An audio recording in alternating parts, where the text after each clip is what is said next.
ثلاث اشهر هلا تخلص الرصاص.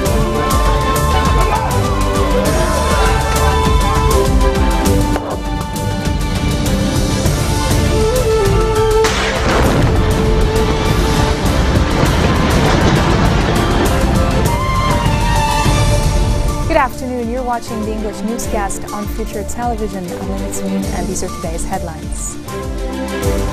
Rivals hold the first session of their fifth round of dialogue sessions at the Parliament to discuss the specifications of the new president. Russian warplanes carry out intense new strikes in Syria. Casualties are reported in the province of Hama and in areas bordering the Idlib province. And John Ashe, a former president of the UN General Assembly, is charged with taking $1.3 million in bribes from Chinese businessmen. Rivals have held the first session of their fifth round of inter-Lebanese dialogue sessions at the Parliament to discuss the specifications of the new president. Free Patriotic Movement leader MP Michel Aoun didn't attend the first session of talks and sent MP Brahim Kanaan to represent him. He was also represented by Kanaan during the second session on Tuesday after health reasons compelled him to leave after taking part in the first morning session. For his part, MP Michel Mour left the session without a clear reason. Politicians refused to make statements to reporters gathering outside the Parliament. The rival politicians met on Tuesday for the first of a three-day marathon of national dialogue sessions without any tangible breakthroughs for the country's political crisis. The political archfoes had agreed to hold consecutive sessions on October 6th, 7th and 8th to speed up their efforts to end the political stalemate.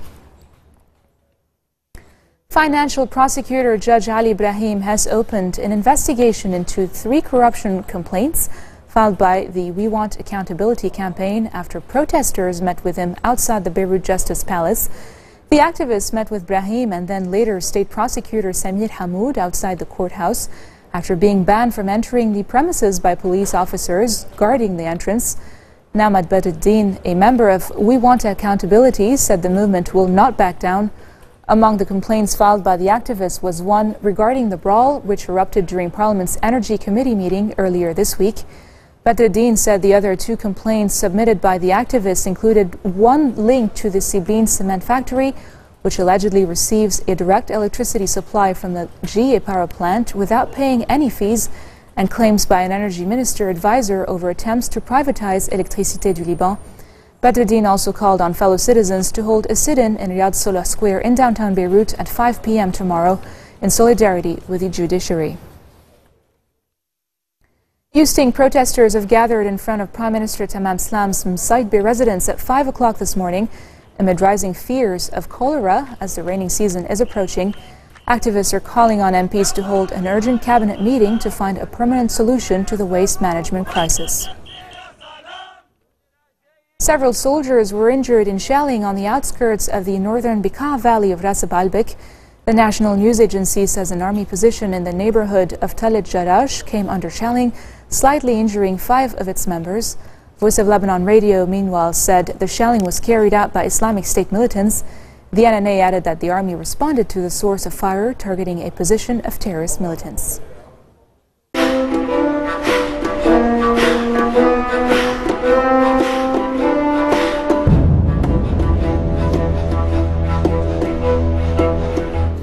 Russian warplanes have carried out intense new strikes in Syria as Moscow said it could coordinate its raids with the US-led coalition bombing Islamic State group jihadists. Civilian deaths are being reported in the province of Hama and in areas bordering the Idlib province.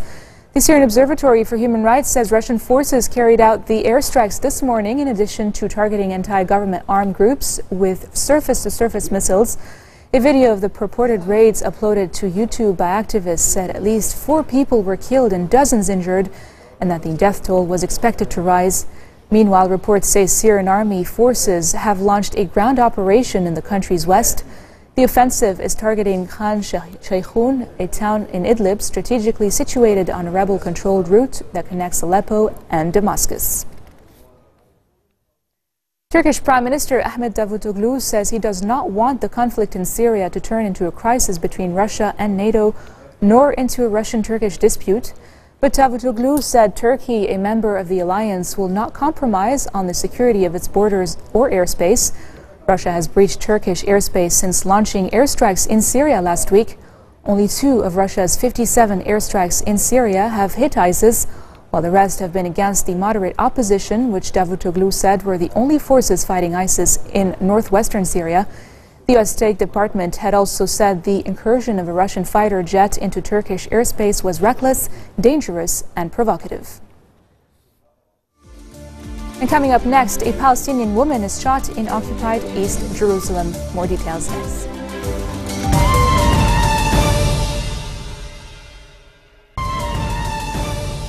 Welcome back. You're watching the English newscast. A Palestinian woman has been shot in occupied East Jerusalem while reportedly stabbing an Israeli man in the back. Israeli police, however, says the man managed to take out his gun and shoot her. The woman was seriously injured while the man sustained light injuries. Separately, Israel has lifted restrictions on worship at Jerusalem's Aqsa Mosque compound in an apparent bid to ease tensions after 3 weeks of violence. The Israeli move came after Palestinian President Mahmoud Abbas instructed security forces and political factions to prevent any escalation of the violence, which has raised fears of a new intifada or uprising. U.S. State Department spokesman Mark Toner welcomed the move as a step in the right direction to ease tensions. John Ashe, a former president of the UN General Assembly, has been charged with taking $1.3 million in bribes from Chinese businessmen. Ashe is accused of having spent the bribes allegedly given to him on Rolex watches, a BMW, bespoke suits, and a basketball court at his home. Former United Nations General Assembly President John Ashe appeared before a New York court late on Tuesday after his arrest on corruption allegations. A federal judge set his bail at $1 million on condition of house arrest, despite prosecutors' fears he could flee. Ashe's lawyer says he intends to assert immunity and fight the charges. Manhattan U.S. Attorney Preet Bharara says Ashe was part of a major scandal. As alleged, for Rolex watches, bespoke suits, and a private basketball court, John Ashe, the 68th President of the UN General Assembly, sold himself and the global institution he led. United in greed, the defendants allegedly formed a corrupt alliance of business and government, converting the UN into a platform for profit. I now give the floor to Ashe, seen here in file footage, is charged with another former UN official, Francis Lorenzo. Billionaire Macau property developer Englap Seng, his assistant Jeff Lynn, and 2 executives of a New York non-profit organization have also been charged. The UN's current General Assembly president says he's deeply shocked by the allegations. I can only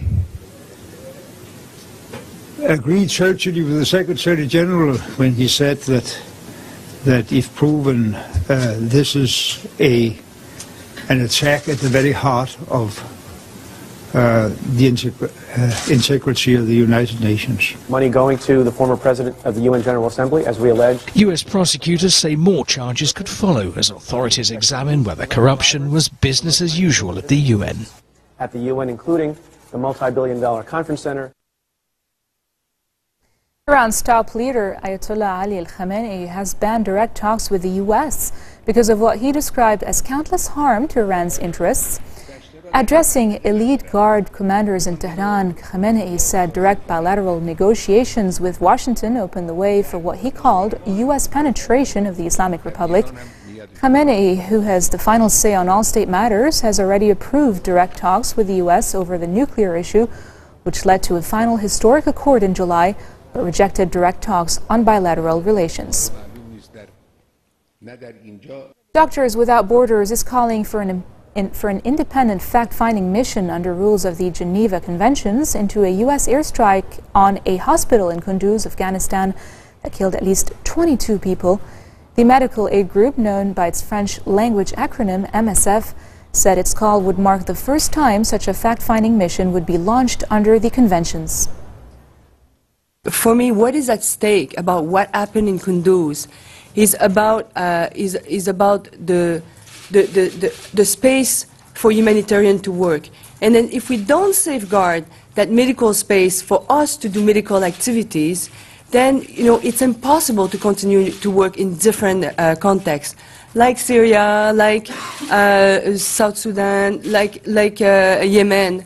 So it is really, really important. And so if we let this go, as if it was a non-event, we're basically giving a blank check to any countries who are at war in conflict and telling them, you know what, you can do whatever because actually nothing, is happening. You're not being, accountable for anything. So it's very important that somehow, there's some clarity about what happened, and that as a community, we reaffirm that we are upholding to the Geneva Convention. Otherwise, as a humanitarian aid actor, it won't be possible to continue to work.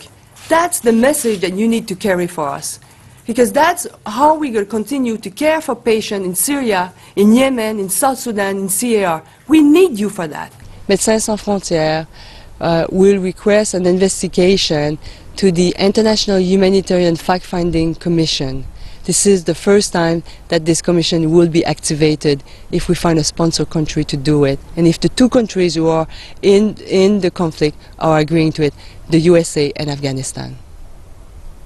Moving on to Australia, counter-terrorism police investigating the shooting death of a police accountant are questioning 4 people arrested in raids in Sydney. New South Wales police said they believe the detained boys and men aged from 16 to 22 were involved in planning the murder of Curtis Chang as he left police headquarters in West Sydney on Friday. The teenage attacker, Farhad Khalil Muhammad Jabbar, was born in Iran and came from an Iraqi Kurdish background, was shot and killed by police at the scene. Investigators have also enlisted Turkish police to search for the 15-year-old shooter's sister, who left Australia the day before the attack. Indonesia's disaster chief has rejected criticism his country is not doing enough to fight forest fires blanketing Southeast Asia in smog.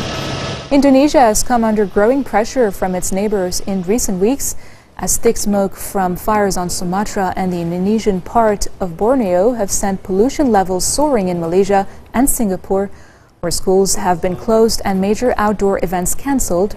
The problem is being blamed on Indonesia's inability to prevent big plantation companies from burning forests to clear land for new trees. The head of Indonesia's disaster agency said all possible resources were being used to fight the fires. This marks the end of our bulletin for today. Now for a recap of our top stories. Rivals hold the first session of their 5th round of dialogue sessions at the Parliament to discuss the specifications of the new president. Russian warplanes carried out intense new strikes in Syria. Casualties are reported in the province of Hama and in areas bordering the Idlib province.